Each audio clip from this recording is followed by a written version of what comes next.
Sailors. Number 1, Kaylee Russell. Number 2, Lauren Boyd. Number 4, Joelle Rothbard. Number 6, Rose Orozco. Number 7, Caroline Close.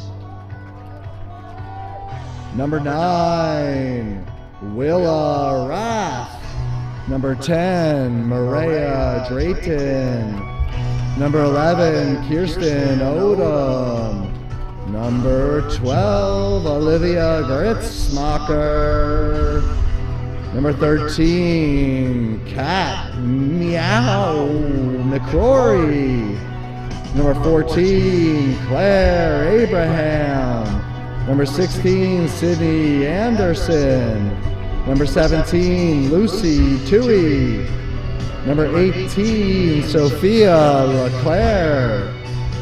Number 19, Audrey Sharp. Number 20, freshman, Brooklyn Bedford.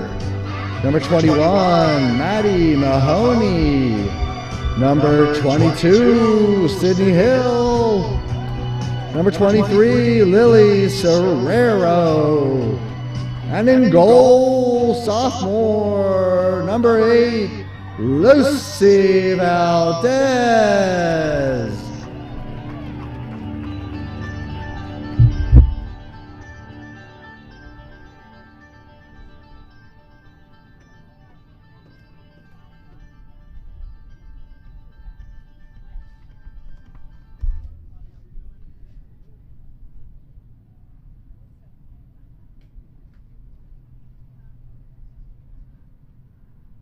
Welcome one and all to TarTV's coverage of the Newport Harbor girls lacrosse matchup against Los Alamitos. We're on a slightly delayed start here. 7:10 is the official start time. There's still 6 minutes ticking off the field clock here. So if you need that last minute snack or a little stop to the restroom, go ahead and do that right now. And we'll be right back you closer to game time.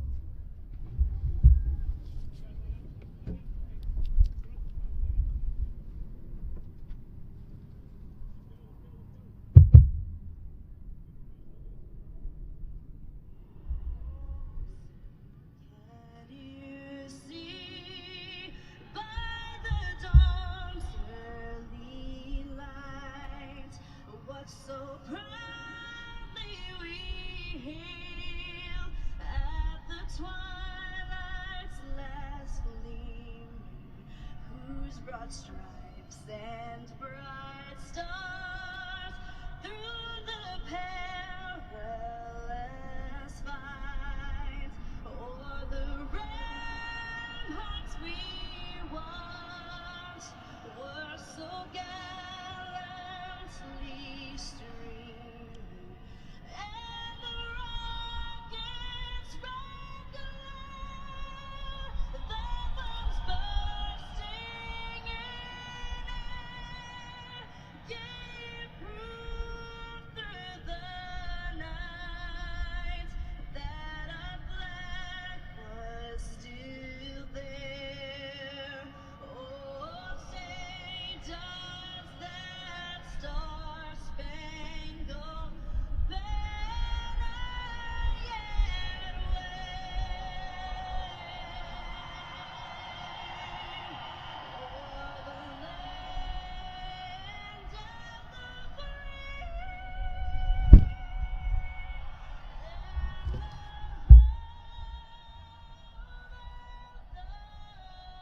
free?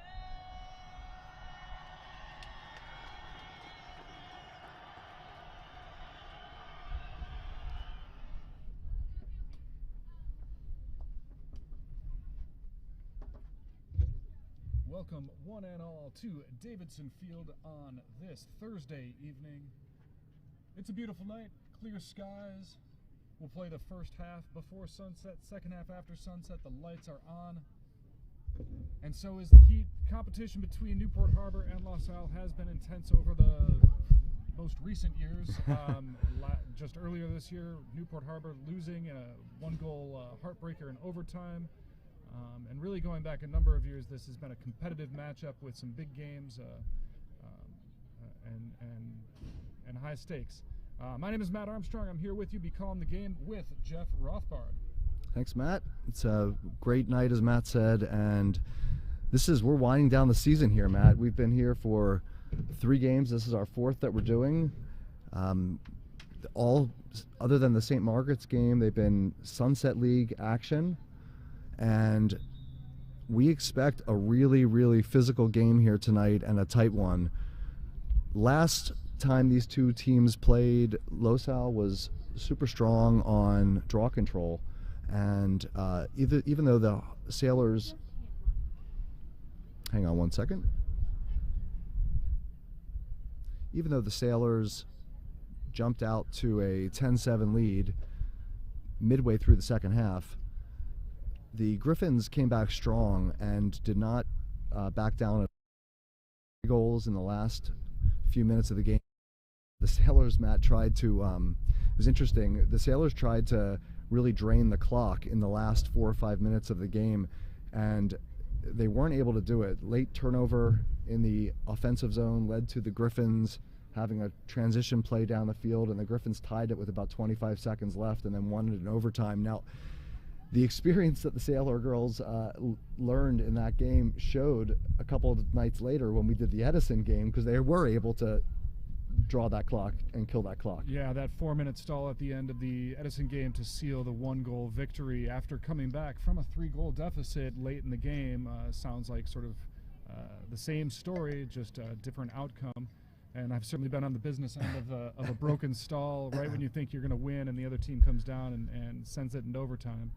You know, on paper, it seems as if Newport Harbor has the advantage here tonight.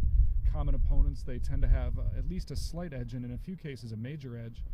LaSalle has lost to Corona Del Mar by a goal, where Newport Harbor has been able to handle Corona Del Mar in both their meetings this season, once by 10 goals, once by 6. A couple other common opponents, and the scores are comparable. But it is, of course, not a game of common opponents. It's a game of what happens on the field. That's why we play. And I think, yeah, whenever LaSalle and Newport Harbor get on the field together, it's any team's game. It's a derby, as we like to say in the English soccer, English football lore. It's a derby. 2 crosstown rivals. LaSalle a little bit further up the 405 than some of the other Newport rivals here, Edison and CDM, to name a few. But it's always a physical game. It's always a tight game, and we expect the same tonight. I think either coach, both coaches probably don't want to, see it come down to that last possession. They like to be able to build a little bit of a lead and feel a little bit more comfortable, towards the later ends of the second half. Newport went across the bay on Tuesday, as Matt was saying here, and did defeat CDM for the second time this year. It was a much tighter contest than the first time that they played. As is indicated, CDM actually has been getting stronger as the season went on, as they started to play some more competitive Sunset League opponents. It really showed in their win over LaSalle a week or so ago. So as Matt said, you got to throw out the comparable scores, when you look at who the teams played, and they got to lay it all down here in the field tonight, and try to win a game and stay in competition for those 2 automatic playoff spot qualifications from the Sunset League. So the way it's working this year is that the 2 top teams from Sunset get an automatic qualification into the CIF Southern Section playoffs. You don't want to be on the outside looking in. You want to be on the inside looking in, and make sure that you are good to go. And are they taking top 16 teams this year for the CIF section? It's a little bit interesting, Matt, because what they're doing is they are taking depending on the league size that you're in, how many teams are in the league, you get a number of automatic qualifiers from that league. Now, it's a little bit mixed, because in Sunset League, you've got 4 teams. CDM's playing in Division 2. LaSalle, Edison, and Newport are playing in Division 1. I'm sorry. Nonetheless, only the 2 top qualifiers get an automatic, pathway to the playoffs. So it doesn't matter if you're Division 1 or Division 2. If you in Sunset League, if you place in the top 2, you get a playoff spot. If you are not in the top 2 and you want a playoff spot, you have to put a bid in for a wild card. Oh, makes so there are sense. some there are some potential wild card spots, but I don't think either team wants to take that by chance here. Right. You always want to ice the victory at each phase of the season, whether it's at the game level or the playoff level there. Both teams tonight dealing with some injuries. I was able to speak with LaSalle coach McKenna Hurd this afternoon, and she says not so many girls necessarily out this game, but a number of girls that have had injuries that they've been coming back from, and it's been tough on their rhythm of the game. She has a goalie who broke her thumb. That is actually going to be Liz Sheehan, who won't be able to get in the game tonight. Younger sister of Fritz Sheehan, That's who what was we thought, yeah. a goalie for LaSalle a number of years ago. And so in the goal tonight will be Angel Bermudez for LaSalle. Coach Hurd said another that senior. Coach Hurd said that both their goalies are equal top quality goalies, so she doesn't worry about that. She just likes having a second goalie in her back pocket, which I could certainly identify with. But the more consequential injuries, one of their best defenders has had to recover from a series of issues with her knee, with her wrist, with her toe. But she's going to be on the field tonight. That's going to be number 6, Faye Deal. Hope she stays healthy. And then another Sheehan sister, it is Liz Sheehan who's also going to be on the field, 28. The other goalie is Madison Sheehan. Sorry about that mistake. Liz Sheehan will be out there. She's a freshman. She's an attacker, and Coach says she'll be an amazing attacker once she can get past this meniscus tear that she is recovering from. She had her surgery back in the fall and got back on the field early April. And then on the Newport Harbor side, missing a potent midfielder in Rowdy Farmer, who suffered a concussion against Corona Del Mar. With Newport Harbor, they have a number of role players, but it's 3 central players that are really responsible for most of their scoring, and one of those players is Rowdy Farmer. So others are going to have to step up if they're going to want to be competitive with this LaSalle team. Yeah, and I think in the first matchup between these two, it was an 11-10 Los Alamitos victory in overtime, and that may sound like a low-scoring game, but I think in speaking to the coaches for Newport Harbor, the biggest issue was their defense that game. And I think we're getting the whistles from the officials. I think we're hearing the final pump-up jam coming up over the stereo soon. Here it goes. The teams are huddling up.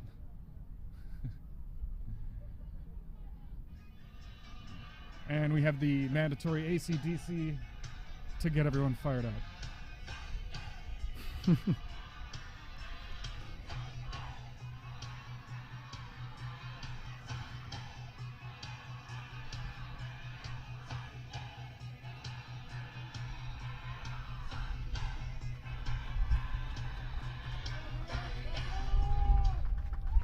And in a little bit of gamesmanship, the LaSalle team waits for the Newport Harbor team to finish their cheer, and then they bring theirs out.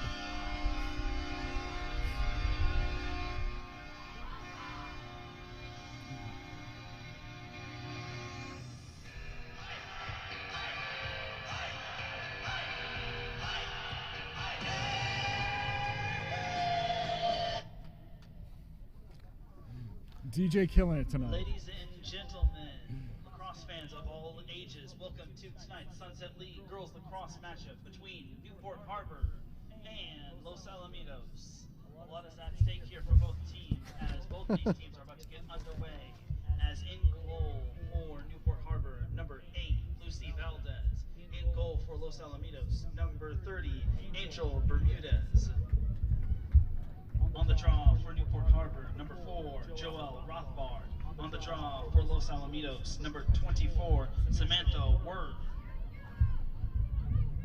How are you going to let me know which goals are scored? And they are set for the opening draw. We have Joelle Rothbard up against Samantha Ware. Samantha Ware is taking about 95% of the LaSalle draws this season. And in this case, we seeing a familiar sight with Caroline Close coming up with the ball off the draw, working the ride on her own, and entering the LaSalle zone. Still working under heavy pressure along the sideline there. It's calling for some help, looking for it from behind, and now getting the help on the side from Lucy Tui. Ball moves top left with Joelle Rothbard. Gritzmacher cutting, and Rothbard looking to drive. Double team comes, and back to Gritzmacher. Running from the top center here, looking to isolate 1v1. She's going to go to her right, draw that shot, and the goal. That's exactly how Newport Harbor wants to start. 24:09 on the clock, less than a minute into the game, and they have a goal off the Gritzmacher drive and right-handed shot past goalie Angel Bermudez. Newport Harbor Sailors goal scored by number 12, Olivia Gritzmacher.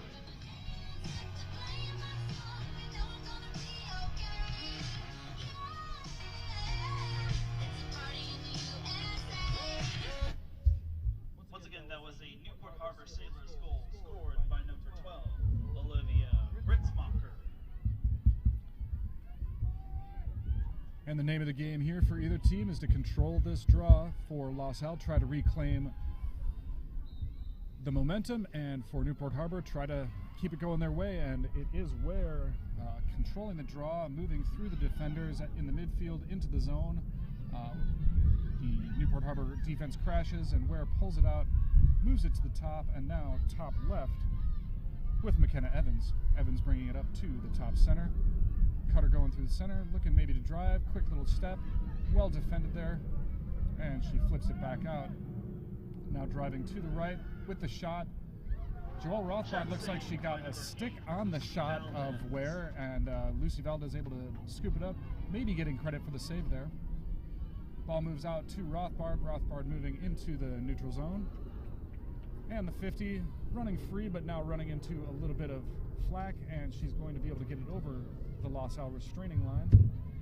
And if you're not going to win the draw, you certainly want to get the defensive stop. They got it there with a little help from Rothbard, and now they have it. Caroline Close, top right. Yeah, so a in the little LaSalle zone. A little bit of a different look out there from the attack here for Newport Harbor. As we said, some of their regulars are not available tonight. So you've got Lucy Tui, a freshman, back there on the attack, and we've got Kirsten Odom, who is a regular back there, a senior, number 11, Sophia LeClaire, and Claire Abraham, who looks like maybe they're running a fourth midi line, as I think I saw Claire Abraham setting up also on the defensive zone. Gritzmacher now showing the feed, drawing it back in, working 1v1 side to side, finds the quick cutting Rothbard, pass just out of reach, and the ball is scooped up by Bermudez. Yeah, just out of the reach there. Just out of the reach there of Rothbard's stick. Bermudez gets it to teammate Alex Doherty. Oh no, I'm sorry, that is Faye. Yeah, beautiful interception by Claire Abraham. Good read on that play, and she gets paid off for it. Illegal check there on Abraham as she's trying to march it up the field. She's going to scoop it, and the quick restart, a little false start from Buell, and Newport Harbor settles it in the zone. Yeah, so because they're running 4 middies out there, Matt, a little bit complicated to explain to all of you, viewers, but you can have 7 players on the attacking side of the field, 7 on the defending. And when you run... Rothbard on the drive, slicing through the LaSalle defense and pocketing the goal. As Jeff was saying here, you're allowed to have 7 players on either side of the field, and the typical setup is going to be a 3 midfielder setup where those 3 girls that are on the draw circle are moving up and down the field at will. But occasionally you'll run an extra midfielder at the defensive or attacking end to give one of those midfielders a spell and sort of balance out the team. And so in one defensive sequence, you might have a typical midfielder staying back on the attack while one of those attackers moves in as a midfielder, and it just allows for a little bit more flexibility in terms of girls' endurance. Ball is up off the draw, and Caroline Close scooping it directly out of the air with the basket. She is ahead, protecting the stick with her body, and gets through unscathed, moves it behind. And we're looking at Lucy Tui to Odom. I'm sorry, Sophia Leclerc. Leclerc to Odom now. Odom to the top, Rothbard. Rothbard to Gritzmacher, top center. The LaSalle defensive team is talking, and they're nice and loud out there. When I spoke to Coach Hurd today, she said that's one thing they've been working on, that you know, they're a wild and loud team off the field, but then all of a sudden they get in defense and they be so quiet. But certainly whatever work she's been doing with them on that, it's been effective, because I can hear them up here from the press box, and that defense is strong right now. They're certainly playing as a team, and now with the quick check, Faye Deal, a little extra force than necessary or than legal, and Olivia Gritzmacher is right where she likes to be on that center hash for a free position. She beats the defenders and buries the shot ankle level for the 3-0 lead. And you got to wonder if Coach Hurd might call a little timeout here. We're 5 minutes in. Her team is down 3-0. She certainly doesn't want to see this thing start to slip away before they even have a chance to grab a foothold. What I wanted to say there, Matt, let's just let Taryn Rodriguez get the goals announcement here. What I wanted to say there about the running the four midfielders. So when you do that, one of the players typically has to run between the restraining lines, between the 30 and the 30, and it looks like it's Maria Drayton, a senior this year with great speed, who's going to be defending quite a lot. So let's see if Maria can continue to make a difference there in between the restraining lines tonight. Here she comes right now. Yeah, trying to step up to stop the and then break off the draw. That's right, exactly right. And it looks like they had a nice, maybe even a little set play there with a little dump and a little dump and return, a little give and go. And now we have two players sort of fighting each other with their sticks, and both of them probably committing a foul there, but the ball is going to come back to Newport Harbor. Kaylee Russell, slightly errant pass, but no harm, no foul, as Kat McCrory is pulling it up the field. Faces the double team, ball goes down, she picks it up and still makes it past the double team. That's been her thing this year, Matt. She's been excellent at getting the ball, running it safely over the restraining line into the attack zone. She'll come run back, and we'll see Caroline Close pop in here now on the attack. It's going to be Rothbard, actually, who was back. Right. It's not always what a coach wants to see, one player running it up the field, but it is nice to have that in your back pocket. And here we are, top right here, Gritzmacher to Close to Rothbard. Rothbard evening out the balance of the field. They're finding their shape. Little switch of positions. Gritzmacher off of Close on the screen. Takes the feed, but wisely hauls it in and runs it behind the cage. And now she's looking for that second feed. Rothbard comes, grabs it, backs it out as they reset. Ball top right now. When we talk right and left side, we're talking about from the goalie's perspective. And here comes Gritzmacher, getting crashed hard, trying to get through the defender. Very solid with her stick there, but nowhere to go for her. Very well defended by the LaSalle team, and then they draw the foul. You've heard me say it before, and I'll say it again. You know, the attacker runs into the stick, and it's the defender who gets called for the illegal check. But that's the way the rules work. And now Gritzmacher off the 12-meter line. A lot of work there by Gritzmacher to maintain possession under incredible pressure. Yeah, 2 or 3 times she had to draw it out there just to relieve the pressure. Kept trying to press, and a good player will do that. Draw it out, let the defense maybe settle on their heels, and then try to re-attack. The re-attack is one of the classic 1v1 moves, or in that case 1v3. Gritzmacher now dishing off to Rothbard. Ooh. Rothbard looking maybe for the behind the back pass to Close, I think it was, cutting through. And they're going to give the ball back to LaSalle. Oh no, they're giving it. they're going to get a sub for Rothbard, maybe some blood. Looks like her, Oh. her shoe broke, so they're going to have to tape that up, I guess.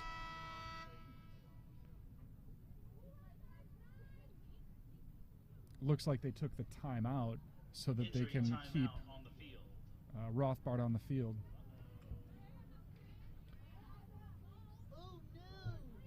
So strange situation here with an equipment issue.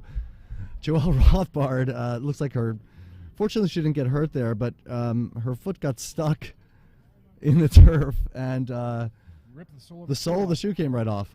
That's some Bo Jackson stuff. You got to be powerful to rip the sole off your shoe. Correction, technical timeout, not injury timeout. Yeah. So we'll see what happens here. We've got one of the other players on the team. Looks like number 10, Maria Drayton, might be the same foot size as Joelle Rothbard. We see the equipment coming in from the stands, so fans, part of the game, part of the equipment crew here tonight. And you know, you got to. For a moment, I didn't realize that we had called a timeout, and then the horn blows, and for sure, you know, Brooke Martini, head coach, does not want Joelle Rothbard off the field for a minute of this game. So if she needs her shoe changed, it's going to burn a timeout for the team. Rothbard's still running, trying to find a shoe, trying to get dialed in here, and she's getting back out. Looks like she's coming with her back for the team. second cleat, Matt. Coming back for the second cleat. Yeah, so I'm going to try to explain this to our viewers out there, what I was trying to explain earlier. We were a little bit pressed on time. So basically, when you're running 4 midfielders, you have 3 attackers, and those 4 midfielders are always, you know, coming to fill the other 4 spots, which gives you 7. However, you have 5 defenders, and plus the 3 midfielders equals 8. And you can only have 7 in the defensive zone. So that's why you have to have 1 girl playing between the restraining lines, basically. And that looks like it's Maria Drayton. And she did make a big play earlier, which is why I'm bringing this up. On the play that Claire Abraham intercepted, Maria Drayton came flying up to redefend one of the Losal girls who was coming up on the sideline, and she forced her to make an errant pass, which Claire Abraham stepped inside and made a great interception on, which led to a goal. Right, and it looks like in at least 2 cases now we've seen Drayton attack the point of attack, or that is whoever's carrying the ball up. She's stepping up to the restraining line and meeting them there. That's an aggressive, an aggressive defensive move. It leaves a little bit of space behind you, but it does force the action away from the goal. I think, you know, Newport's trying to slow Losal down on the transition or on the draw. They want to avoid any quick transition goals, make them work for every ounce and inch of space out there, and see if they can tire them out, maybe, you know, towards the second half and really run them down. And certainly it's easier to score on an unsettled defense than a settled one. So to the extent that you can take the defense out of your zone, you know, the better you're going to be. It looks like Losal is going to be restarting off the shot. They must have backed it up, and some quick movement here. Looking at some speed from Danielle Sontag. And we're going to get a yellow card here on a check to the head. Looks like that's going against Lucy Tui. People seem perplexed by that call. I didn't see the play directly, but now it's going to be down 1 player for the next 2 minutes. It's 17:26 on the clock, so 15:26. That penalty will be released, and unlike in the men's game and unlike in hockey, Losal can score as many times as they want with the 1-player advantage. And there we are with the ride, trying to keep that ball as far away from the goal as possible, really make them work for every inch, as you were saying, Jeff. And there we see them meeting at the restraining line with the trail check. Pretty nice, precise check there from Abraham, the attacker. Not a bad check from an attacker, but certainly in the sphere and worthy of a call. And now we have Losal in the Newport Harbor zone, looking to grind their offense, cycling through here. And on the shot and goal is Samantha Ware. A few little spin moves and a roll, got her stick free, and on the right-handed shot across the face of the goal, hip side, strong side hip on Lucy Valdez. That's the first goal for LaSalle tonight. 16:39 remaining in the first. 3-1 Newport Harbor. Scored by number 24, Sam Ward. I don't want to say there's about, I didn't mark down the time of the foul, but there's a little bit over a minute left on it, at least a minute and 13, I want to say. Maybe 15:26 would be the release time, and we've got 16:39 left in the first half here. I'm going to call your analysis spot on there, Jeff. Okay. Yeah, so I think this is a big draw here to see if Newport can maintain possession, kill some of that penalty off, and get even on the field again with numbers. Indeed. Whistle blows, ball goes way up, and on the one-handed grab, both players going for it one-handed. Ware comes up with it, nice play, and meeting her right at that restraining line. We see it. Drayton, the game plan there is clear. They move it into the zone. They do not want Ware marching into the zone, and now running into pressure is Liz Sheehan, the freshman attacker. It looked like Newport just kind of stood their defense straight up there. They must have come forward with a stick to give her a free position here. If you're an attacker and you're ever in a tough spot, just run into that defender and you'll get the call. And now from the center hash, we do have Sheehan, Liz Sheehan in this case. Unable to get a step on the defenders and get that shot down, and Lucy Valdez staying big, keeping that stick up, facing down that shot and maintaining control of the rebound, and now running right out on Ware, and I'm sure that is not where you want to be if you're Lucy Valdez. And now she's in some trouble here, getting harassed by the LaSalle defenders. LaSalle defenders shutting off the adjacents. There should be an open sailor somewhere. I don't know if it's oh no, because man we're down. or not, We're down, and now she is that 11th person. Killing time here, and we Little are flip now to Caroline Close works. and we are now even strength. So the unconventional goalie stall to bring the teams back to even strength, close to Rothbard. Rothbard finds Gritzmacher. Gritzmacher with the spin Shooting move, space, working looks against like. Oh, yep. working against two. Flag goes up on the push, it looks like, and Gritzmacher will be working from the center hash. So the ref there pulled his flag, so Gritzmacher had a chance to finish the play, but Little C cut there, working into the zone away from the pressure, and then lifting that right hand up to bury the shot is Gritzmacher, and she now has a hat trick with 14:50 to go in the first half. Newport Harbor Sailors goal scored by number 12, Olivia Gritzmacher. And this LaSalle team, Jeff, is a senior-heavy team. Coach Hurd says that there are 12 seniors on the team, and she really, knows they missed their junior year, as did so many athletes around the country, and really wants to give them a good season, but knows that when they're gone, she's going to have some rebuilding to do. yeah. Ooh. That's a tremendous draw control by number 8. Yeah, we're going to see Macy Buell there with the draw control, and I think we're going to get a yellow on the sort of body check that we saw. It's going to go against Gritzmacher. It looked to me like two players going for the ball and sort of colliding shoulder to shoulder, kind of soccer style. If anything, it seemed like maybe Rothbard should have gotten a call on coming up from the blind side. But it's Gritzmacher. Maybe they thought that she hit the head or something like that. And now the patented Newport Harbor field hockey style. And we're going to get another yellow card here. And it's really hard to understand exactly why we're seeing these yellow cards. And this is going to go now against Catherine McCrory. So 3 yellow cards already for Newport Harbor. A 4th yellow card means that you're just down a player the rest of the game. But even beyond that, when your key players pull those first yellow cards, it makes it tough for the rest of the game. If they earn another yellow, not only are they out for the rest of this game, but they're out for the next game.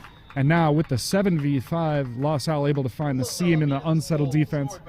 And the goal comes from Skylar Kustich. Yeah, tough time in the game here for Newport. Down 2 players, and almost a full 2 minutes on both penalties. Right, there was only about 10 seconds that elapsed between those penalties, and so you're going to get these players out. And time to dig deep for the Newport Harbor Sailors. You know, it looked like both coaches were asking the official why that yellow card came, and she seemed to indicate that the contact was just a little bit too intense. And now we actually see the referees switching sides. Clearly, one referee protecting the other from the sideline at this point, so she doesn't take that grief. And the ball is up. With a position on it is the LaSalle player, but then coming through is Morgan Drayton on the circle. Not quite able to come up with it. The foul goes against Newport Harbor, and LaSalle is going to come at them and try to work the 7v5 advantage. And we see the quick feed, the quick shot, and a goal. 14:02 to go, and it's 4-3 LaSalle with the two-man advantage. Yes, so clearly a change in momentum here as the Sailors jumped out really strong 4-1, and they've had a hard time doing that this year, jumping out strong like that. So that was good, but this penalty situation is mounting, and they need to survive this the rest of these penalties here, Matt, and then get back to their game. Exactly.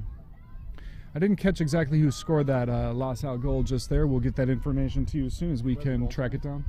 No. And the ball is up.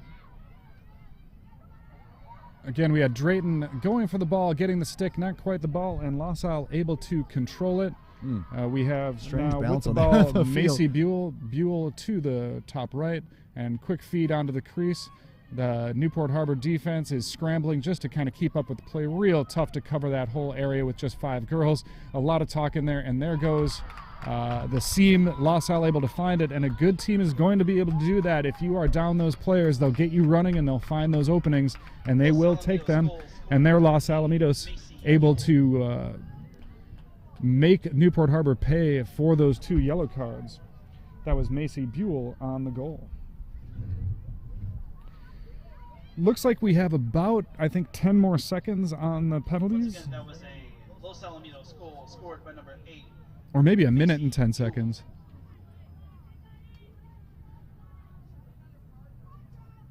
I have a note here that they're getting out in 13:30, but neither of them look like they're getting ready, so maybe I missed it by a minute. And now Rothbard really looking to control this draw. If Newport Harbor can get the ball in their stick and at least stop the bleeding here, they can kind of start 0-0 after the penalties. And to no avail, though, with LaSalle now attacking the center, going straight through, and the quick shot and goal. Right off the draw, marching through the heart of the defense is Sophia Sandoval, and she scores the goal. Wow. It's been a while since I've seen this. Los Alamitos goal scored by number 3, Eleni Burke. Hashtag Yes, down a player or two, but still LaSalle taking full advantage. And I was wrong on that. It is Eleni Burke on the goal there. Number 3, Eleni Burke. 5-4 now, LaSalle with their first lead. You see McCrory and Gritzmacher sitting out there in the box, just chomping at the bit, wanting to get back in this game and even it up.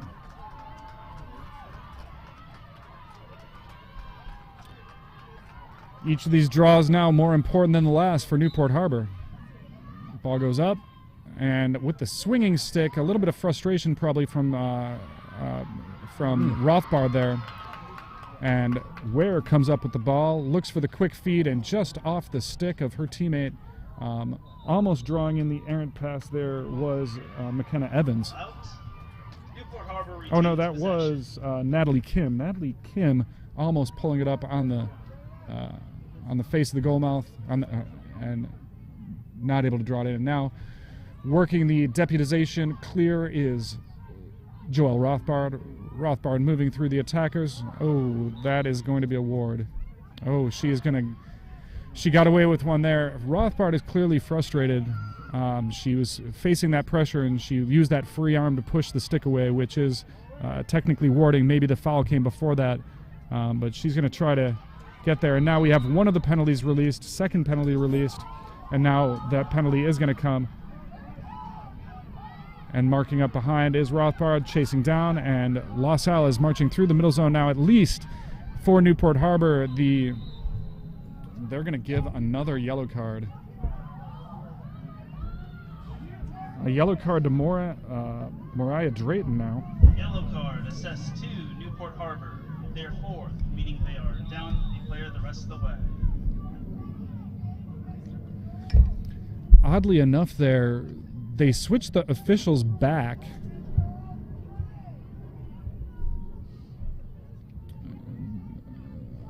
We see Coach Brooke Martine now questioning the official. Certainly the fans are not happy. We are getting a lot of yelling from the stands here on the Newport side. We have the other official coming to the score table now, and I'm not too sure why. Usually when two teams of this quality play against each other, the little contact, the little day-to-day contact will get let go, and the checks will usually just get called fouls. You don't see this kind of yellow card activity usually when two high-quality teams are playing each other. But also these are two physical teams, and games between Newport Harbor and LaSalle have been a little testy in the past, so perhaps the official trying to rein that in and nip it in the bud. We see now Coach Brooke Martini appealing to the other official. The official who's been calling these yellow cards is staying judiciously away from that conversation.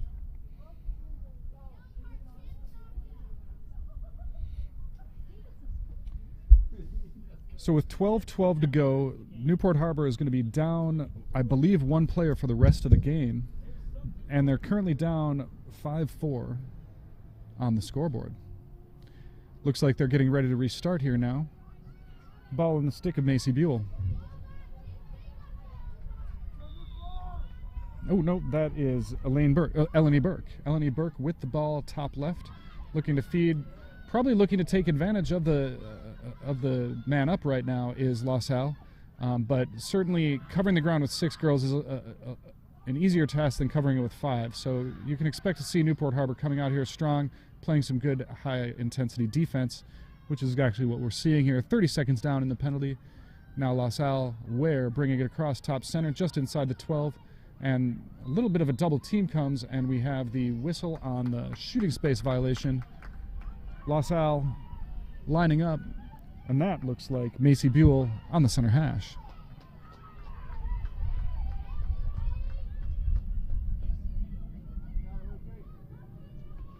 Players are set. Whistle blows. Buell with the quick fake, and a nice save by Lucy Valdez, staying big there. The ball went off her helmet, and usually if you take a close range shot at the helmet of a goalie, you will get called for a foul there for sort of a dangerous propelling, and so the ball goes back to Newport Harbor. Newport Harbor with about 40 seconds to kill on this penalty, and they certainly will want to kill that. Down one goal, they don't want to give LaSalle another goal, and we see now McCrory working it across, and that ball goes down on the check. Yeah, I'm not sure that the penalty release is going to help Harbor with the man down situation. I think, as you said, oh, Matt, yeah, no, there is no kill, is there? There is no, because they're down to four yellow cards. They'll be down a man down the rest of the game. So Mariah Drayton will be able to return to the bench, and she will be able to return to the field if they need her, but she will not be able to help the team in terms of the numbers being down. And now marching up is Danielle Sontag. Sontag dishing it off to her attacker. That was McKenna Evans. Evans to the top, and now ball with Liz Sheehan. Liz Sheehan throwing the fakes on the drive, brings it behind. Ball's at X. X, of course, the spot just behind the goal. And it's back right now as the attackers work the clock face, looking to feed. Back right. And you can see Newport's defending with only 6 back there against 7 red shirts. And the feed comes in. A couple quick feeds. Ball ends up on the doorstep of the crease, and ball goes down. Newport Harbor picks it up, and it looks like there's a crease violation there. I think the LaSalle player who, when the ball went down, went kind of Yeah, that's diving right, in yep. and ended up in the crease, and the ball goes She did. to She went Newport into Harbor. the crease. That's right.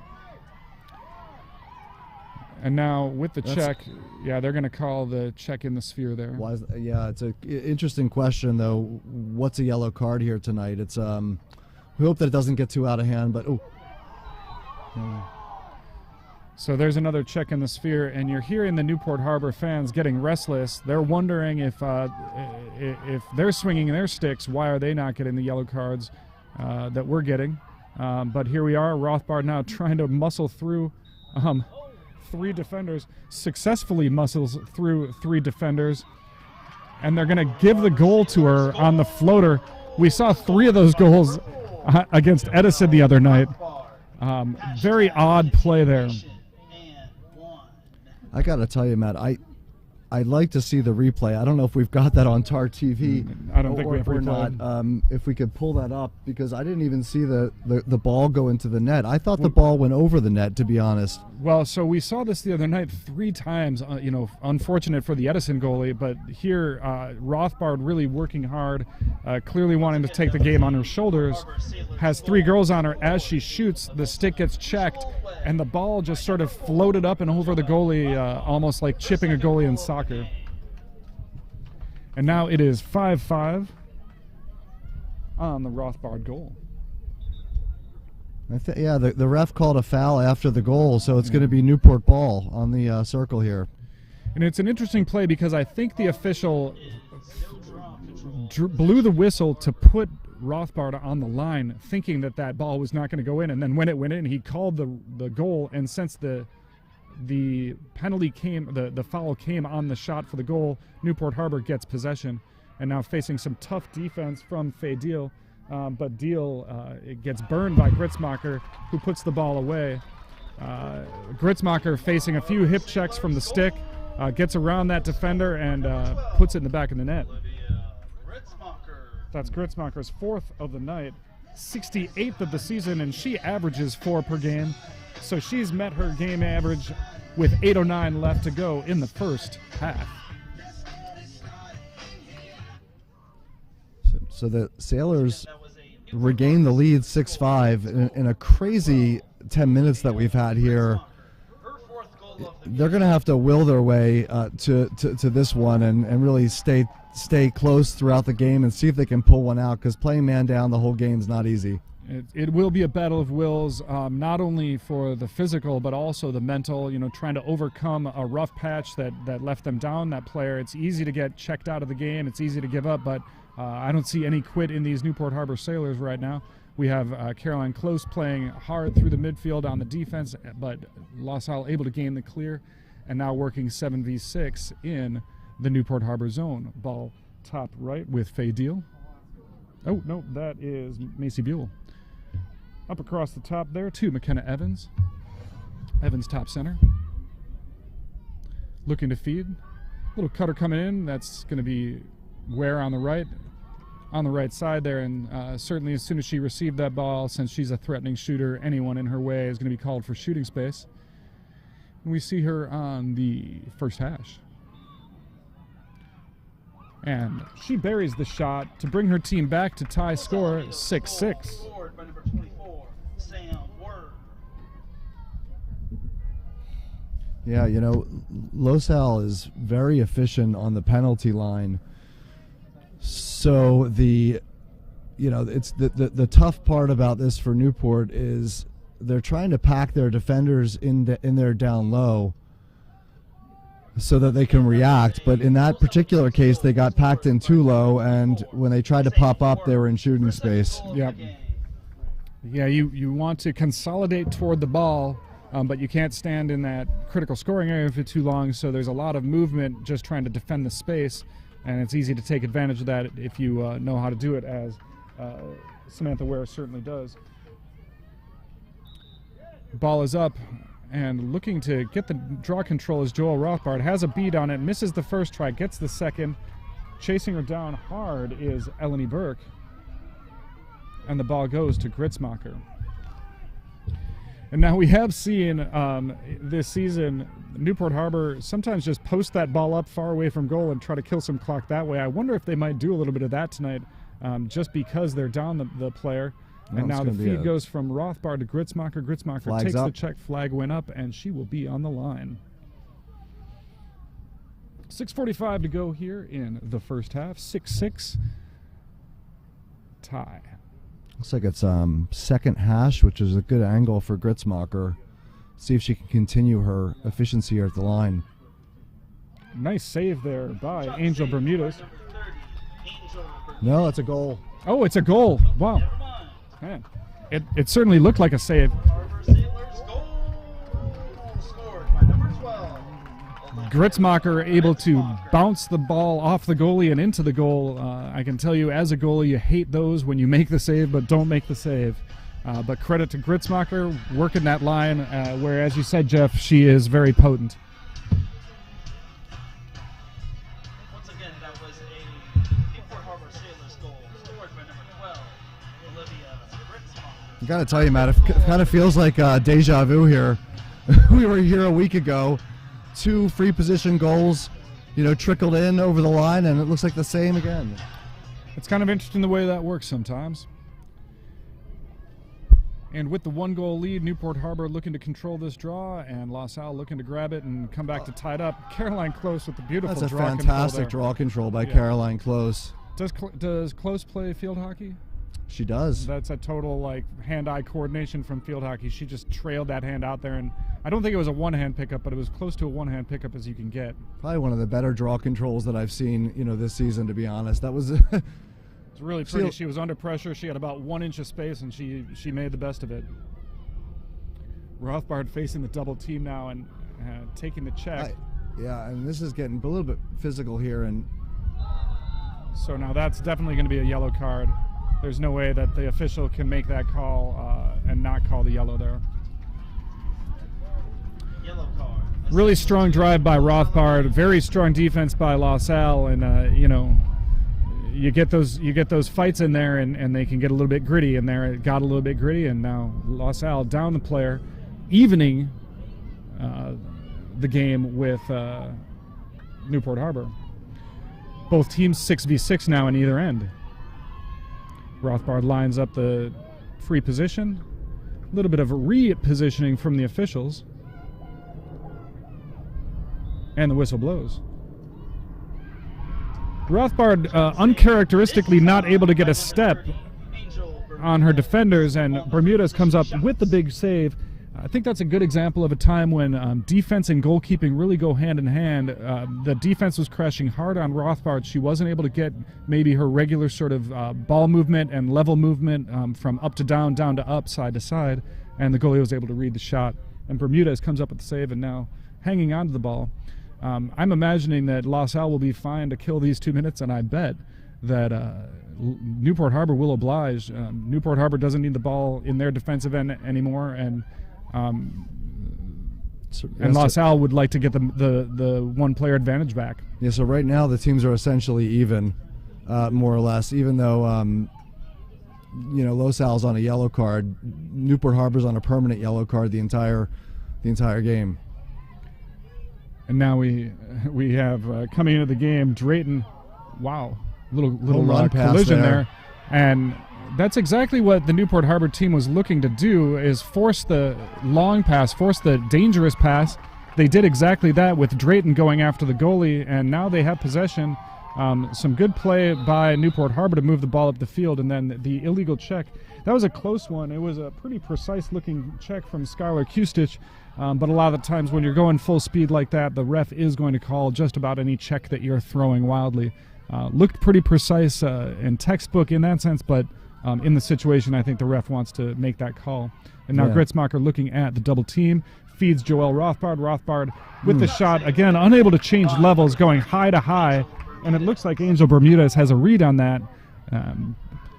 I suppose as we get to halftime, you're going to see the coaches on the Newport Harbor side telling their girls, let's get that ball shooting low. It's hard to save at the ankles. It's much easier to save when it's high. And now La Salle comes back full strength, and it is 7v6 in either end, 11v10. throughout the whole field. Yeah, and 3:35 and counting down in the first half here. So it'll be an important end of the first half here to see what happens. We have a little bit of puppeteering from the Los Al side, telling her Coach Hurd telling her girls, please do not go in the middle. We don't want to clear it in the middle. We want to keep it on the side. Telling her players to go back and help. And little check from McCrory on the side there knocks the Los Al player out of bounds. But Los Al still with the ball. Evans moving the ball upfield in the unsettled space. Evans still looking for the feed. No cutters, and she's going to pull it out, and they will enter their set. Ware now, top center. Coming to the near side with Macy Buell. Buell down to Q-Stitch. Q-Stitch on the left side. Moves it behind to X. And quick feed on the cut from the inside, and we're going to get the shooting space violation, which looks like it's going to put, I think that's Sheehan on the line. Looks like that's Liz Sheehan. 20. Yeah, it is. 28. And she's on that far hash, so she's just going to rip a shot. Ball's going to go wide, but backed up by Los Al. Los Alamitos retains possession. The shot. 2:18 now left on the clock, almost at the 2-minute mark here. And the ball comes in back right for Los Al. Not sure if she's waiting on a whistle, but no, here we go on the start. And back behind the cage, we have Natalie Kim, and then moves it back to Q-Stitch. Q-Stitch working it now to the back right. Quick feed on the far side. And right across to the back side of the goal on the back pipe there, she finds Macy Buell. Macy Buell. Nice read, nice play, nice execution. Not sure how that player got lost on the far side. Even against a man down, usually you have some coverage on that back post there. You don't let people just sneak into that space. But clearly a mix-up on the Newport Harbor side, and Los Al able to take advantage. That cross pass from one side behind the cage to the front of the cage on the other side, pretty much a guaranteed goal if you can execute it. Almost impossible for the goalie to get around into position to stop that. And you saw it right there. She had the empty cage just to deflect the ball into.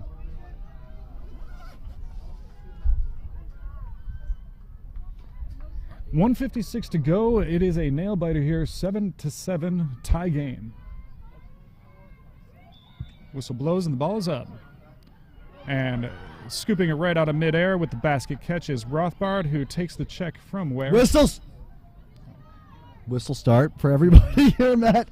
Sometimes, Jeff, you like to let them know. That's right. We are on a hot mic, so we don't want to be screaming. Oh, and I almost pulled all the cords out, so there we are. And now on a good defensive ride, we have Los Al bringing it up the field. That's Natalie Kim bringing it into the Newport Harbor defensive zone. And on the trail check, really nicely done by Claire Abraham. Gorgeous trail check by Claire Abraham. And it is so hard to throw a legal check in this sport. It can't be toward the body. It can't be near the head. It can't be out of control. It has to be super precise. And there you had it. Kim hanging the stick just for a second. And Claire Abraham, the attacker, able to throw that check. And now Abraham looking to beat the ride, facing strong pressure on one side and some pressure up the field. She ditches the ball, and on the errant pass through the stick of Mariah Drayton. Griffins are going to come back on the turnover. 1:12 to go. And she's running into the triple team on the far side, but able to sneak through. Plenty of space behind them, and with a good athlete, you can often do that. And now looking to cut right through the heart of the defense and score. And there it is from Eleni Burke, going coast to coast, pulling the ball in from the restraining line, beating three girls in the middle and just daggering right through the Newport Harbor defense. With 59 seconds to go, Los Al regains the lead 8-7. Yeah, I have to say, in the first game against Los Al, that's number 3, Eleni Burke, noticed some tremendous speed from her. I think a freshman, we said. She is a freshman. She's got some wheels out there, and she's going to be tough player to handle in the future. Yeah, Coach Hurd told me that she runs cross country, and she typically runs 5 miles before lacrosse practice. Wow. And then works harder than anyone else during practice. Well, you can see it's paying off she there. As Coach said, she's fast and she has a ton of stamina. I don't think she's going to be running out of steam tonight or anytime soon. LaSalle, although we had a good beat on the ball, and Caroline Close will often come up with those, this time it wasn't in the cards. And Ware now dishes it off to Buell. 40 Buell seconds pulls it left. out. 40 seconds to go. Looks like they might be playing for the last shot here. Again, some aggressive checking from the Newport Harbor team, not shying away. And the ball goes down on the interior feed. 30 seconds to go with Willa Rath on the ball, facing some pressure from the LaSalle attack, and she's able to get it over the restraining line with 20 seconds to go. And here we go. I can guarantee you Willa Rath is thinking goal all the way, the senior defender, former goalie. And now with 14 seconds to go, I'm imagining Gritzmacher's going to get that stick up.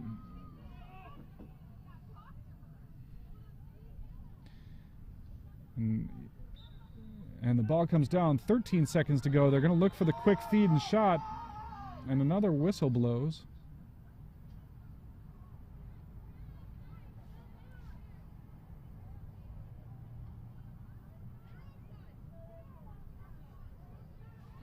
Looks like the ref is counting the offsides, but no one is offsides. And so they're going to restart with 11 seconds. And looking now with 8 seconds to go if they can get a quick feed there. And quick run around the cage for Rothbard, and it's not going to happen. Oh, another that big should hit. definitely be a yellow card, and they're going to get a yellow card at the end of the half here on the very, very rough check coming from LaSalle. I believe this is the 6th or 7th yellow card of the game. Wow. It's been a rough game this half. As Los Alamitos leads Newport Harbor 8-7 here in the Sunset League girls lacrosse game. And so we are entering halftime. Newport Harbor down by a goal, and with a long half in front of them, playing with one player down. We will give you a break, let you get to the bathroom, let you get to the fridge for a snack. In a few minutes, we'll come back with some first half analysis and some stats. Enjoy a little break, and we'll see you very soon here.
And welcome back to Davidson Field, Newport Harbor versus LaSalle. LaSalle, the visiting team, up by 1 goal, 8-7 at halftime. And we have some stats from the first half. We do. For Los Alamitos, goal scorers at least, Eleni Burke with 2, Skylar Kustich with 1, Macy Buell with 3, and Samantha Ware with 2 goals. Matt, for Newport Harbor, Olivia Gritzmacher threw in 5 goals, and Joelle Rothbard added in 2. So we're 8-7 here at halftime, as Matt said. And the LaSalle team is going to start the second half with a yellow card right on that very last play of the half. Rothbard was coming around the clock face of the crease for Newport Harbor and trying to score with about a second left. Didn't get the shot off, and right as the whistle blew, as the horn blew, the LaSalle defender threw a pretty hard check on her, knocked her on her butt. And so that earned them a yellow card at the end. And I'm imagining maybe the ball off the first draw here. Both teams fired up now, and as we said, going into the break, Newport Harbor has a mountain of a task in front of them. It's really tough to cover this whole cover the whole field with one less player for the next 25 minutes. Yeah, Matt, looks like because that foul at the end of the half occurred with 0.00 seconds left, Newport should have the possession to start the second half without a draw. And I think it looks like Sam Ware drew that foul. And yes, the official will be giving the ball to Joelle Rothbard of Newport Harbor for that foul. Well, certainly if you're going to take one player off the LaSalle team and get her off the field, it would be Ware. She seems to be the driver of most of their offense. And so we'll see if with the even numbers now, 6-on-6, if Newport Harbor can take advantage. And yeah, it was 6v7 for the offsides. They're going to put a girl behind Gritzmacher. So it'll be 6v5 very temporarily here. And now Gritzmacher looking to make the quick move. Little feed was there, and it comes in, and Rothbard with the turn and shot into the cage. Goalie didn't even see it coming. That's exactly what you're looking for out of a player like Rothbard and Gritzmacher. Gritzmacher feeding into the tight space, and in that tight space, Rothbard grabbing the ball, turning, and before anyone even knew what happened, the ball was in the cage. Olivia Gritzmacher. Another, I couldn't tell if it was a strange goal. We don't have... I wouldn't even call it a strange goal, just a really nicely played game. Gritzmacher drew the double. Joelle Rothbard was able to find a quick little free space in there. She was well defended, but was able to just get over the shoulder of a defender on the shot. Yeah, I think what I meant by strange was usually we see that back of the net, twinge. I couldn't see it from the angle we had, so I wasn't sure if the ball actually went in or not. No one in the stadium knew if that ball went in, until the referee called it. And now Rothbard on the really nice one-handed grab there. We saw Rothbard swatting at the ball a little bit when she was frustrated, but now just going up to catch that ball. That's what you want to see out of your draw girl. Right, so we'll be 6v6 again here, at least for another minute. One more minute of so. 6v6, and it is ball top center with Rothbard, moving it to the top left. Facing the backer defense, she breaks the ankle of the LaSalle defender. The flag goes up, the shot, though, does not. Nice save by Angel Bermudez. Again, Rothbard, when she doesn't change levels, the goalie has a read on it, so we'll look to see if that matchup changes up here. And now with the feed into the middle, and the ball goes down, and scramble for the ball. Valdez out of the cage to try to scoop it, and coming up with it looks like Kim. Yes, that is Natalie Kim, moving it to the back with Sheehan to the back left. It is back left there with, it looks like Blanco? No, that's 22 is McKenna Evans. Evans looking for the feed, brings it back behind. Yeah, it looks like they'll be even in about 15 seconds here, Matt. Yeah, they're going to kill this behind this yellow card from behind, and now we see Ware getting up. And as the clock hits 23 minutes, she re-enters the field of play. And LaSalle will go back to work, 7v6. Newport Harbor on the permanent man down. for the rest of this game. Unless, of course, they can draw 2 more yellow cards from LaSalle, and Ware coming right off the bench, 17 seconds in, able to get the step on the drive, and on the right-handed shot, puts it past Lucy Valdez to give her team the 9-8 lead. And we're seeing a pretty intense game of back and forth here, each team seeming to have the response when their backs are against the wall. Yeah, Newport had a chance there to regain the lead, still with the even situation, 6v6 down there, and her third goal in the hat trick for the game. Angel Bermudez came up with a big save and led the transition down there, and Ware came off the bench, as you said, and put the ball in the back of the net. Ware is the only commit on the LaSalle team at this point. She is committed to Mount Olive in North Carolina. She's a second-year captain. She, as Coach Hurd said, she'll play lacrosse until you drag her off the field kicking and screaming, or in certain cases if you give her a yellow card. And now the ball is up, and with a beat on is LaSalle, and LaSalle able to get the ball. That is Eleni Burke. Burke now going right through the defense. Quick little fade feed, and unable to haul it in is McKenna Evans. And now Lucy Valdez coming out of the cage, getting the ground ball, and now facing the heat from Natalie Kim. Natalie Kim throws a check that's a little too hard, and it's going to give Lucy Valdez some space. And Newport Harbor better get open here quickly. They are man down, and so it's going to be very easy for LaSalle to man up. And here we go now with Willa Rath moving the ball through midfield up to Caroline Close. Close moving it into the LaSalle zone. And I don't know exactly what the game plan is going to be here, but I would imagine that Brooke Martini, coach of the Newport Harbor Sailors, will want her team to possess this ball as much as possible. And there we are, Gritzmacher backing out almost into a little trail check there from the attacker, but now rolling her defender Ware, pulling it back out. Still dancing around, takes the check, and she'll be put on the line. Yeah, so again, if you're watching here, Newport's got to be asking why, what's different about that check there than what we saw in the first half in terms of getting a yellow card. And now looking to slice into the defensive zone, and shooting space. Looks like it was called before the shot. Violation called before the shot, indeed. And Gritzmacher will take it from the line exactly where she likes to have it. We'll see if Bermudez is up to the task. Players are set, whistle blows. She gets the step and is able to bury it stick side high. It looked like Bermudez might have been trying to read the shot a little bit too soon, and Gritzmacher able to lay it in on her to tie the game at 9 with 20:53 to go. Pretty intense out here. It's 9-9 with 20 minutes and 53 seconds left.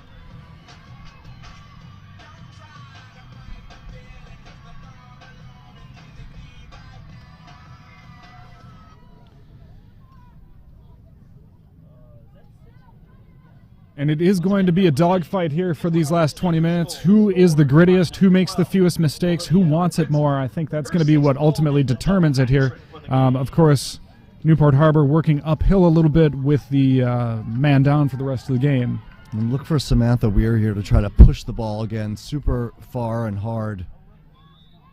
And the ball, just as I say that, goes exactly the other way. Well, either she failed or we succeeded, one of the two there.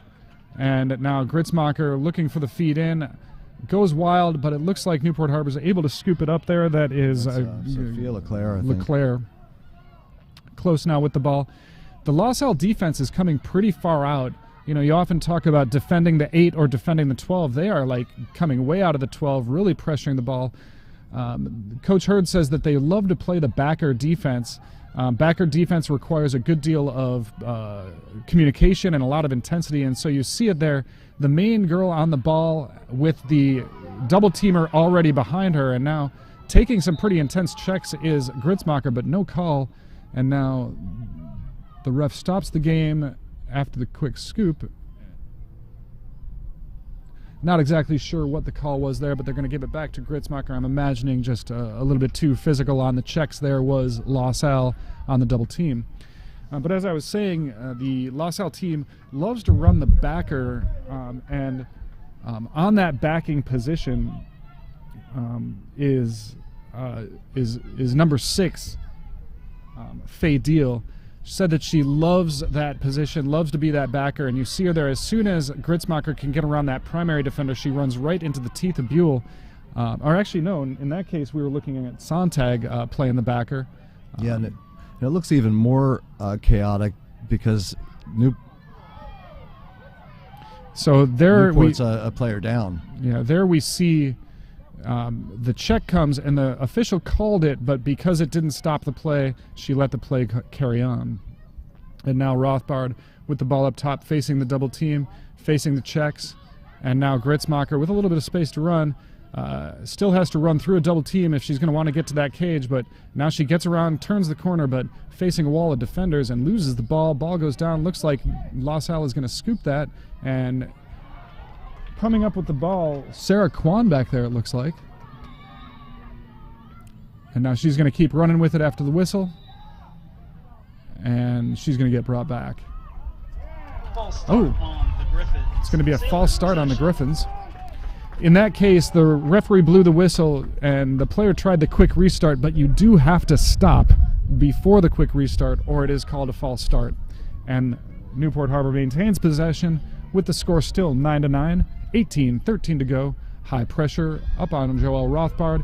She's going to run into that backer, and the check comes. She can't get the shot off. Flag went up, and now Joelle Rothbard will be put on the line. Yeah, I don't know what the call was on the sideline. I'm thinking maybe Losal stepped on the sideline because there is no. I'll get to it in a second. Let's watch the free position here.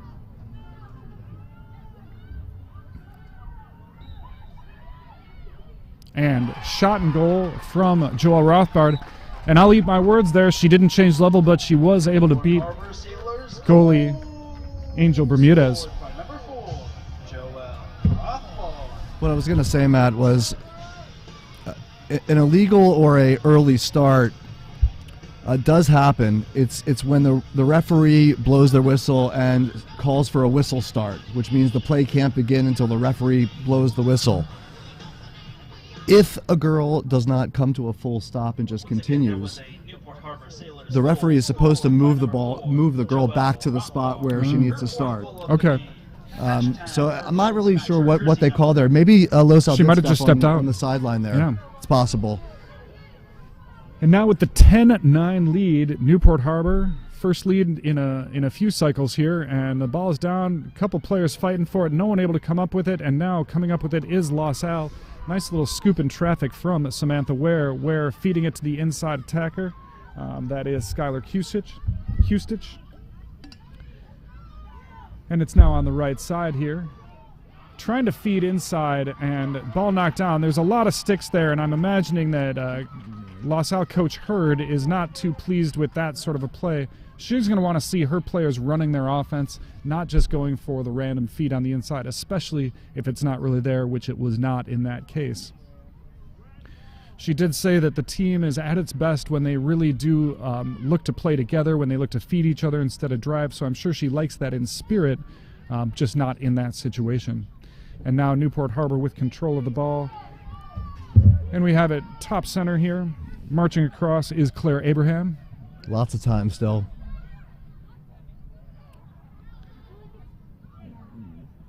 Claire Abraham, not typically a ball handler up there, but now we are back there with our usual suspects. Olivia Gritzmacher with the ball on the near side here. And they're going to draw that defense out, and that is a strategically good move there. If you have the players and you know they're going to come attacking you out in the zone, you draw them way out and then take that drive. Gritzmacher got the stack even on the backer, and then took the hard check. You definitely hear the fans yelling for the yellow card, and it's a little bit surprising that after the yellow cards that have been called, that one that knocked her straight down and was highly aggressive did not get the yellow card. 15:55 to go now. Gritzmacher with the ball and the lead, 10-9. Ball goes up to Rothbard, and they're going to bring that ball as far away from the goal as possible and draw that defense out. And now Rothbard with the quick move and a beautiful save from Bermudez. no one else that you would want running down the. If you're Newport Harbor, there's no one else you want on the doorstep of the goal with the ball than Joelle Rothbard. And she made a good shot there, but Bermuda is up to the task, makes the save. And now ball back to, was going back to Rothbard, what went down, and now she's able to scoop it, maybe take advantage of the unsettled, sees Gritzmacher cutting, Gritzmacher with the shot off the pipe, and close, scooping it up and putting it in the empty cage behind the goalie. Heads up play by Caroline Close, and we have an injured Griffin on the field. We are going to want to monitor this. We certainly do not want to see anyone go down.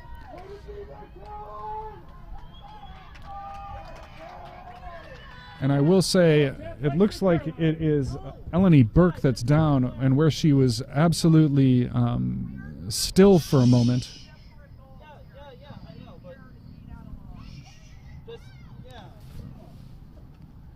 So for a moment there, it looked like Eleni Burke was laying quite still on the ground, and that's always scary when someone isn't moving. But then she was able to sort of sit up. Her players and her coaches are talking to her. It looks like the trainer...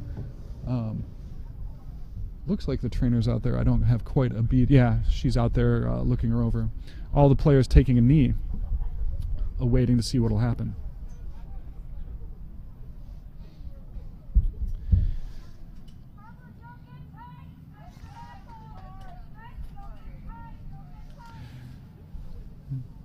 As I talked to Coach Hurd today, she mentioned that the real key to their victory against Newport Harbor the last time was... Oh, and it looks like we have Burke is back on her feet, able to make it off the field, and that is good news. It looked like something might have been really wrong there, but glad to see that that's not the case. So as I was talking to Hurd this afternoon, she mentioned that the real key to their victory against Newport Harbor last time was playing as a team. She said that with a team that has had the last year off, as so many teams have, it's often very hard to build that cohesiveness, and the players fall back on what they know, which is the sort of one-on-one drive, the isolation, trying to get to cage on their own. But when they play as a team, that's when they are really the most potent, and that's how they won the game last time against Newport Harbor. As they're here now, having given up 3 goals in a row to go down 11-9, they call the timeout. And I'm imagining that Coach Hurd is telling her team, hey, you guys need to play together, you need to believe in each other, and you need to come out strong. Meanwhile, on the other side, you have to imagine that Brooke Martini is telling the Newport Harbor Sailors, hey, keep doing what you're doing. You're fighting hard, you're man down, and you don't care. Keep doing it, and let's keep this momentum and keep building that score. Yeah.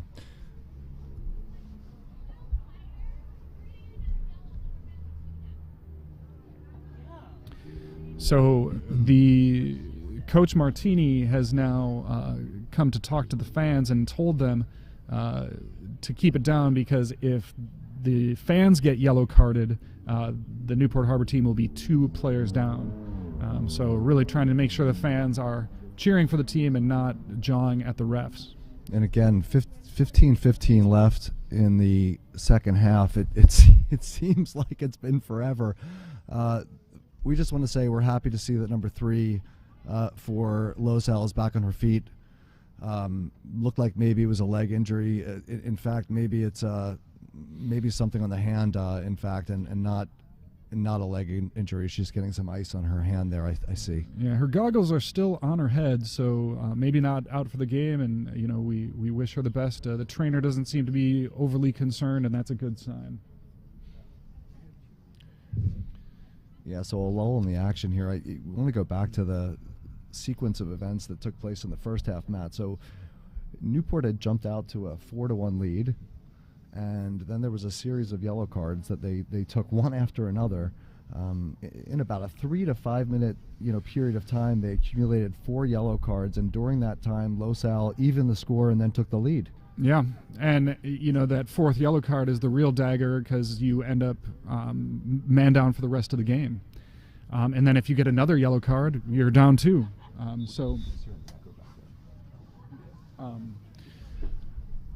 So yeah, and I think that you saw Coach Brooke Martini asking the official, what's with these yellow cards? And from where we're sitting, those were not unfair questions.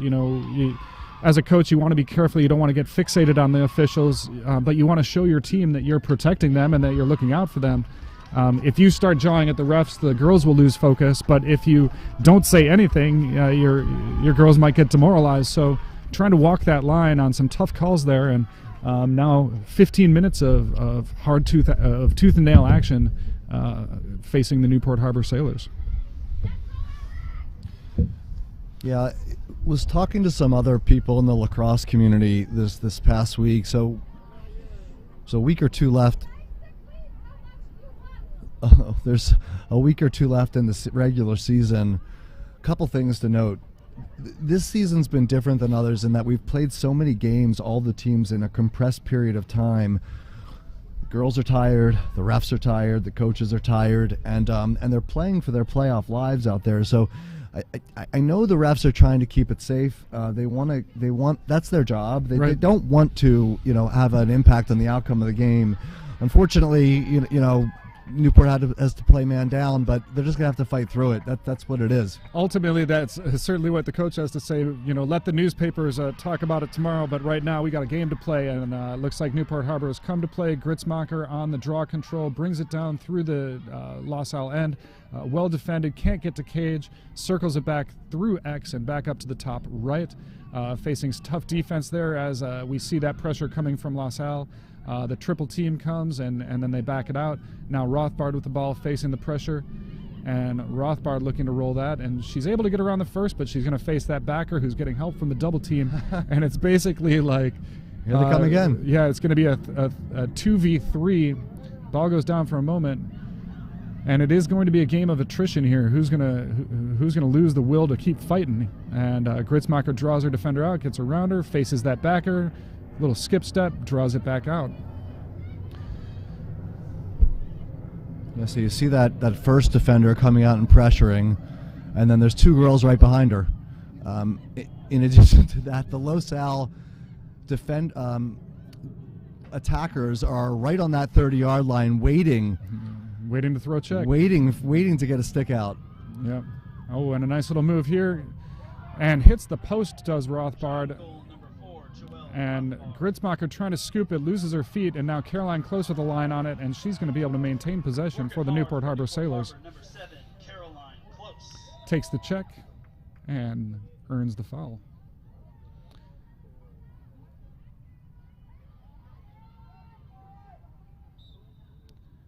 And now close with the ball, moves it up to Rothbard. Rothbard top left on the near side. 13:30 to go. Newport Harbor 11, LaSalle 9. Another illegal check. Looks like they're going to try to control this, not let it get out of hand. Now Rothbard getting to the cage, makes her shot and scores. High to high, beating the goalie stick side. That's one that we've seen Bermuda saving all night, but Joelle Rothbard able to sneak it by her on the laser beam of a shot. That gives Newport Harbor the 3-goal lead. Nothing is going to be comfortable for them here, though. You know that LaSalle is going to keep fighting, and you know they're just going to get more and more tired on the defensive end if they can't keep it in the offensive end.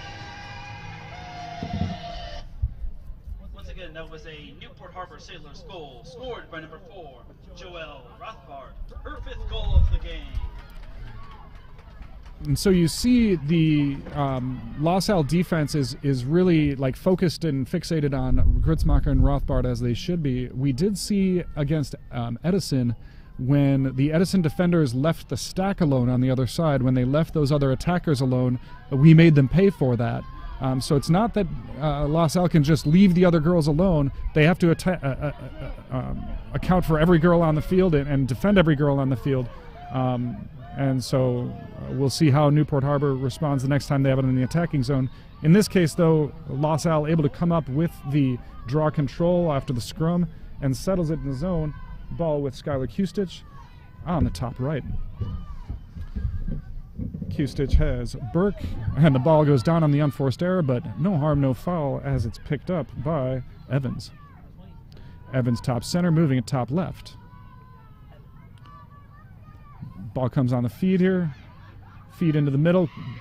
The crash comes from Newport Harbor, and Macy Buell unable to get a shot off. Well done by Newport Harbor, playing man down. Yeah, it was a great crash there by the Newport defense. Yeah, you could hear the scream from up here. They wanted everyone to know. And here we go again with Evans. Caroline Close defending her well, won't let her get past, and now ball to the top center with Sheehan, Liz Sheehan. Sheehan takes the check from Gritzmacher. Gritzmacher really broke down her steps there and controlled herself. And now looking to maybe move it from behind, Natalie Kim working against Haley Russell. Kaylee Russell almost up to the task. The double team came. Kim did get through, but was unable to get the shot off. And now it looks like we're going to have Natalie Kim from the second hash. And nice little check there. Gritzmacher able to get her stick in there and disrupt the shot. And then on the back side, we have a great ground ball from Joel Rothbard, moving the ball then to Valdez. And off the free position, Newport Harbor is able to gain possession. But they're going to need an opening here because Lucy Valdez is their 11th field their 11th field player, and they don't want her with the ball. That's dangerous out there. And she's now taken 2 checks, lost the ball twice, and this time the Los Al team is able to pick it up, move it to Skylar Kustich, who is able to put it away. Scored by number 7, Skylar Kustich. If there's another timeout, I'm imagining that the Newport Harbor coaching staff is going to talk to Valdez about not carrying that ball out. If she's going to do anything, just launch the ball as far as she can away from her. You don't want to be running around in your own defensive end getting harassed by those Los Al attackers. Yeah, you know, maybe rather see Lucy Valdez place the ball in the back of the crease there and let a deputy come in and just pick it up and run with it. Yeah, we don't necessarily it's not the prettiest lacrosse, but it might be the most effective and the most appropriate for the situation they're in right now. And we see now Willa Rath, one of the senior leaders of the team, coming to talk to Lucy Valdez, taking a message from the sideline to her. And so I bet we're going to see something of a different look the next time she gets control of the ball. And now a nice draw control. That was Macy Buell for Los Al, able to kind of get it out of her opponent's stick. And now looking for the quick attack. And right there on the crease is Liz Sheehan taking the feed and scoring. Bringing her team within 1. Exactly, back and forth we go. That's 2 in a row from Los Al to bring their team within 1. It is 12-11 Newport Harbor with 10:53 remaining. One of those things where, you know, Newport was able to finally get out to a couple-goal lead, and it just feels like an uphill battle when you're man down the whole game, and you almost have to play a perfect game to, you know, win almost every draw and take some time off the clock and, you know, run your offense and get a couple goals. But, you know, it's a tough climb for them. And we know it's a game of momentum and a game of runs. It wouldn't be uncommon if they were full strength to see, you know, the momentum shift this way. And it's just about digging deep and getting that momentum back. Of course, the challenge is that much harder when you are playing man down. And now we have Caroline Close again with a draw control, getting harassed by 2 defenders, and the double team a little bit too aggressive, and she pops the ball back to McCrory. McCrory now looking to gain the zone, and they got to watch for the offsides, and it looks like they got it covered. But once again, need a ground ball, need a draw control, and who is it? It's number 7, Caroline Close, coming up big. She's been a beast out there, and you know, Brooke Martini said it to me that partway through the season, you know, early on, they brought her out of the defensive end, they put her on that draw circle, and it's been transformative for them. That she's just been a grinder, and she doesn't show up on the stat sheets with the goals and the assists so much, but she makes it possible for those that do get the assists and the goals to do their work. And now we have Rothbard, a tremendous athlete, just playing with the Los Al defense, trying to draw them out, trying to find her angle, and she gets in and high-to-high shot with Bermudez up to the task, and she not only makes the save but is able to maintain control of the ball, and now she walks it out, looking to get her team into the defensive zone of Newport Harbor. But right now, no apparent attempt at a clear, and the ride that the Newport Harbor team is showing is just a straight man-to-man ride. Nothing too fancy here. Everyone bunched right around the restraining line. Not a whole Yeah. lot of depth for the Los Al team. So we saw earlier the Los Al goalie drew in the defenders, and then she threw that 50-yard bomb down the field. And certainly Newport Harbor doesn't love this, but they'll take it. But they might, at some point release someone to try to force an errant pass. And now the quick pass comes, and it looks like a little bit of running space. And Ware is going to be able to get through those defenders in the open field like that. And now the key is to stop her and keep her from getting to the cage, which Gritzmacher is able to do. And a little feed to Macy Buell. Buell with the shot. Looks like it got caught up a little bit in her shooting strings. Didn't quite get the launch that she wanted. But Los Al is able to maintain possession.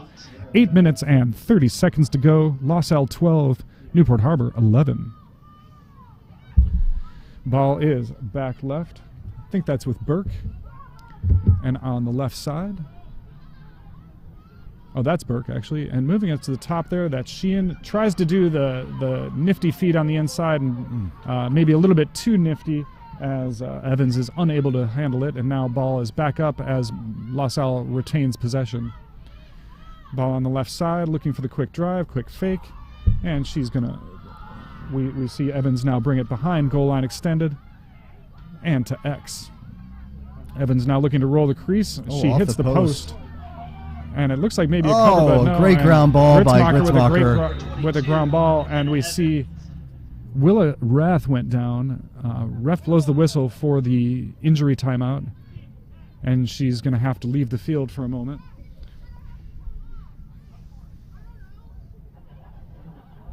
Yeah, she's got to come off because he stopped the clock there.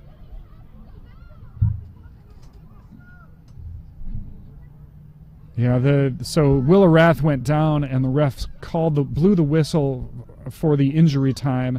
And when the ref blows the whistle for the injury time, that player has to leave the field. So it looks like they'll be sending on Kirsten Odom to jump in that spot. And I'm imagining that as that ball comes up the field, Kirsten Odom will be jumping off, and Willa Rath will be jumping back into the mix.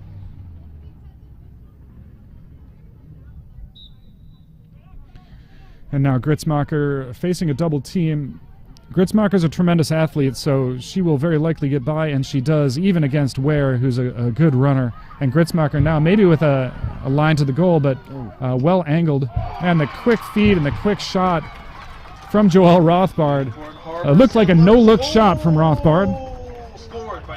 And that gives her team the 2-goal lead, 13-11, with 7:28 remaining.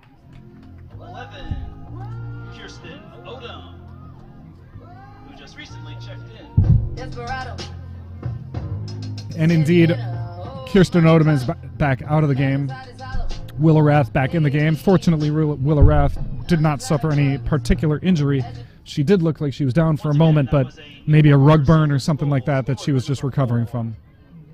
Joelle Rothbard, her 6th goal and the double hat trick for the game. I got to be honest. Number 11. I was watching Gritzmacher fly down the field. I think it was Gritzmacher with the assist. Yeah, it was Gritzmacher on the assist. She was running full speed and popped it right back to it was bang bang lacrosse. It was very pretty.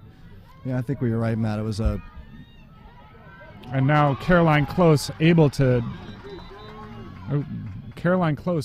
draw in the draw control under pressure, takes the foul. Looks like that foul is from Buell, and they're going to bring Caroline Close back, which means they need to bring Buell back.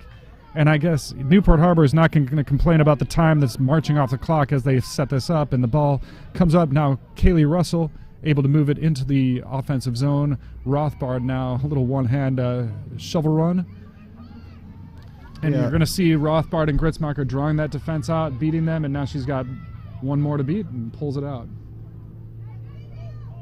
Yeah, you're going to see Los Al really pressuring them, is my guess here. They need the ball, and the clock's running. And I'd be maybe a little surprised if Martini is going to call a straight stall with 6 minutes and 45 seconds left. But she's not going to ask her players to go to the cage hard. We saw Rothbard twice there beat her initial defender, got to the backer, and normally I think her instinct is to step around that defender as well, but she was pulling it back each time. So we'll see what look Newport Harbor comes out with next. You know, I am officially speaking not a fan of the stall, except maybe with 2 minutes left. But I will say, if ever there were a situation to run an extended stall, it's going to be when you're up by 2 late in the game and you're down a player. You know, not that that's the kind of lacrosse that we want to see, but it is the kind of lacrosse that might win a game. Yeah, I mean, the other thing is, as you said, man down, player down, means that you're going to see some triple teams here. You know, Los Al's been double teaming most of the game to begin with. We're going to see some triple teams here. So Newport's going to have to be pretty quick with the ball to, you know, see when that triple team's coming and see if they can find an open player. It's not going to be easy. So I don't imagine that we're going to see an extended stall here, because Newport's working just as hard on the attack when they're trying to protect the ball in that case. Yeah. They're not really saving any energy, so they may have to get to cage here and see if they can, you know, open up the lead a little bit further. Yeah, and you know, 6 minutes is a lot of time in girls lacrosse, and even if they do score, nothing is a done deal. But a goal would change the dynamic of the game. A 2-goal lead, pretty surmountable. You can get 2 goals in a minute. 3 goals is tougher. Yeah. Get a lot of text messages coming in here, Matt. A lot of news, you know, media activity, social media activity.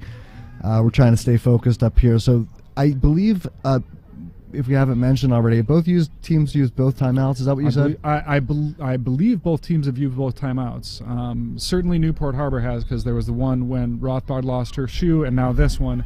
And I believe there have been 2 from the other side. That's right.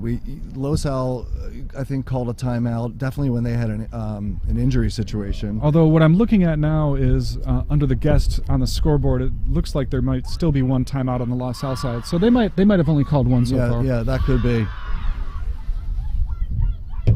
Certainly Newport, you know, might want to have that timeout that they had to use with that equipment issue earlier, especially if they're going to be trying to, you know, extend their energy here and hold on to the ball. Yeah, and you know, sometimes you like that extra timeout late in the game in that same sort of basketball scenario. If you have a player under pressure, you call the timeout just to relieve the pressure. Yeah. Certainly not an option for Newport Harbor at this point. So with 6:28 to go, you paid for your whole seat, but you only need the edge. Looks like not a situation where Rothbard is in the penalty area here. It's going to be a whistle start, and she can, you know, Los Al can basically defend her wherever they want.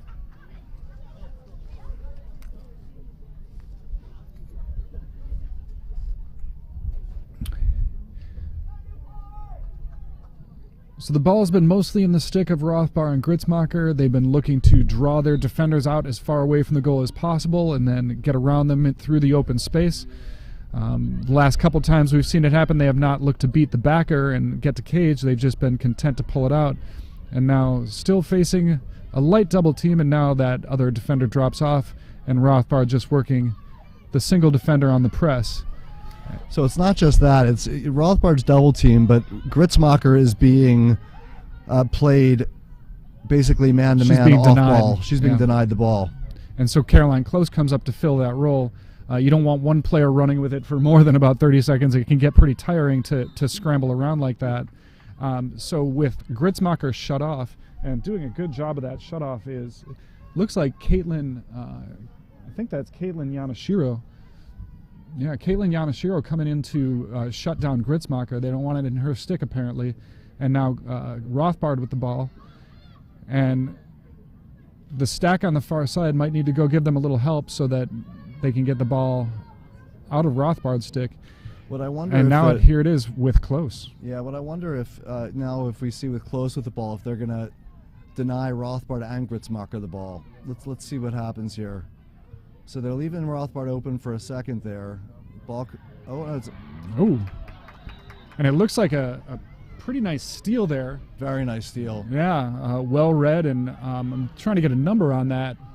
Oh, that's where. For the Griffins, number 24, Sam Word. So she just stuck her stick out there and made a great either left-handed interception or one-handed interception almost. Yeah. And now LaSalle with 4:43 to go, 2 goals down, march it into the Newport Harbor zone. Valdez looking to read the cross crease feed. And now looking to feed from behind is LaSalle, bringing it to this side to Liz Sheehan. Looks like it could have been shooting space there if Sheehan would have attempted to threaten the goal, but she turned her body sideways and passed it out, and they're only going to call shooting space if there's a threat on the goal there. Indeed. And now the quick feed on the inside. Lucy Valdez up to the task of that save. Very nice play all around. A nice sort of backdoor cut, a nice pass, a nice reception, and a nice shot, and then a great save to finish it off. And LaSalle is going to maintain possession here. Looks like they're getting a free position here. Not sure how they get a free position out of that.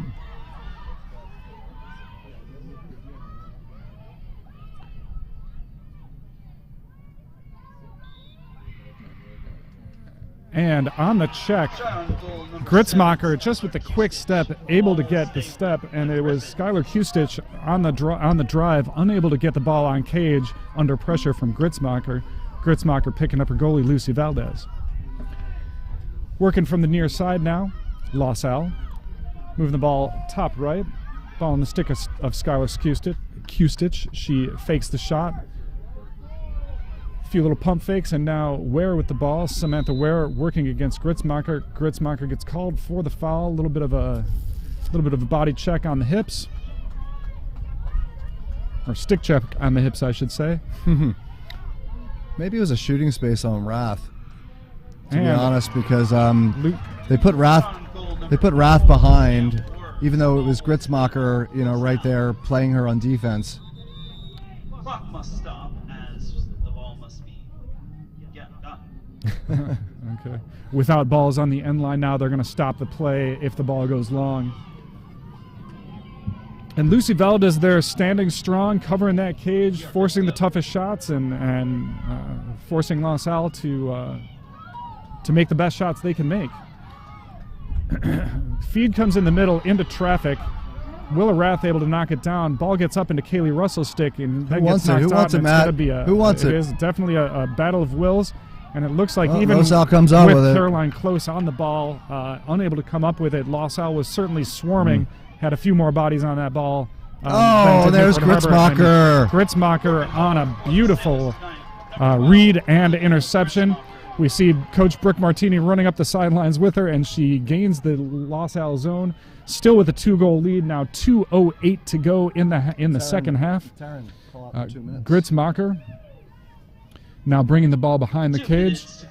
She has just one defender on her, and the ball goes to Joelle Rothbard. And I have to say, there were a couple times when that LaSalle team has maybe forced that feed, really looking to get their teammates involved, really looking to make it happen. But those feeds don't work from stationary positions. And when you try to, work from a stationary position to feed it into traffic, all too often that's too easy to read. And it's been 3 or 4 times now that LaSalle has maybe shown a little bit of impatience in trying to force the ball in. And now they've opened themselves up with 1 minute and 30 seconds to go to getting stalled out. Rothbard with the ball, a little bit of pressure on her. And I don't see her running out of energy for the rest of this game. Nice little pick. Ooh, and that's going to be a blind pick. Illegal screen called by Newport Harbor. And so the rule there, of course, is that you can set a screen, but the player who you are setting the pick on must be able to see you. That is for player safety. They don't want anyone running into anyone blind, but the errant pass goes long, and it is Catherine McCrory with the scoop, bringing it down behind the LaSalle cage, taking the check. And now with 1:02 left, it's Newport Harbor's game to lose. 1 minute. And now McCrory with the ball, and I'm a little surprised that you don't have LaSalle attacking her harder. She's not typically a ball handler, and now the ball gets to Gritz. Oh no, that's not Gritzy. It's Well, it ended up flipped to Rothbard, and now with 45 seconds to go, and it's back up to the top there. I think that's Sophia Leclerc. Leclerc taking the heat and takes the check. 38 seconds to go. Ball in the stick of Leclerc. Looking on the restart.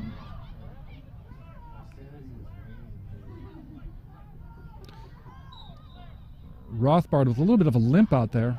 Where is she? I can't even see on her. the far side. Doesn't look like she's going to want the ball at this point. We have McCrory now with the ball. Draws another foul. 26 seconds to go.